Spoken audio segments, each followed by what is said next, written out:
Olá, eu sou Catarina de Almeida Santos, sou professora da Faculdade de Educação da Universidade de Brasília, na área de Políticas Públicas, Gestão e Avaliação da Educação. Hoje eu queria falar um pouco sobre a importância de defendermos o Instituto Nacional de Estudos e Pesquisas Educacionais Anísio Teixeira, o INEP. Essa instituição que está aí com seus 87 anos, logo quase uma instituição centenária, e que tem durante a sua história feito um trabalho essencial para o desenho das políticas públicas educacionais, para que possamos incidir frente ao campo legislativo, executivo e judiciário, no sentido da garantia do direito à educação. Só para termos uma ideia da importância do INEP, sem INEP não tem Enem, sem INEP não tem ENAD, não tem Enseja, não tem SAEB, não tem Rivalida. É o INEP que faz o monitoramento do Plano Nacional de Educação, então é ele que nos fornece as informações e os dados para sabermos se as metas do plano estão sendo cumpridas ou não. Hoje o INEP, inclusive, ele define, a metodologia de distribuição dos recursos do Fundeb, e a gente sabe da importância do Fundeb e de pensar essa metodologia no sentido de lidar com as desigualdades educacionais no país, nos diferentes recantos desse país. Se nós queremos saber a situação da atuação docente no país, precisamos do INEP. Se as redes têm professores temporários ou efetivos, precisamos do INEP. Se os professores têm a formação adequada ou não, precisamos do INEP.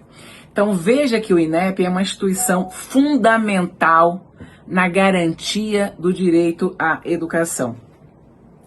E para que esse instituto trabalhe dessa forma, ele precisa de servidores e servidoras com formação inicial, com formação continuada, com dedicação de um longo tempo à carreira. Porque o INEP ele trabalha com um serviço extremamente especializado, E é um nível de especialização que você não faz, você não aprende na universidade.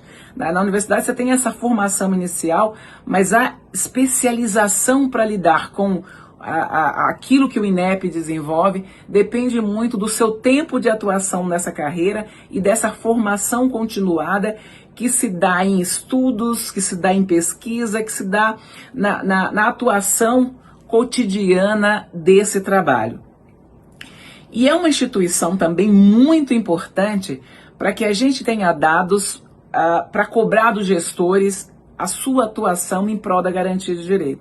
O que significa que é fundamental que tenhamos servidores e servidores públicos efetivos, concursados, e que tenham autonomia para desenvolver essas análises. Nós sabemos como é que são as questões no Brasil, e nós que brigamos, incidimos, trabalhamos em prol dos direitos, e aqui especificamente em relação ao direito à educação, precisamos de dados, e desses dados com autonomia para dialogar com gestores do legislativo, do executivo, para dialogar com o judiciário, sempre no sentido de que essas condições sejam garantidas.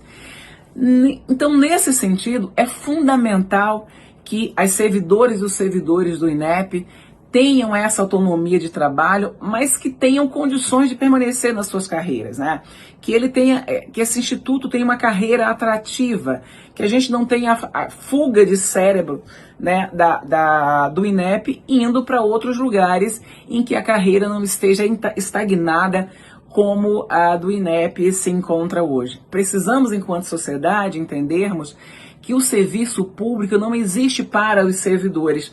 O serviço público ele existe para garantir direito.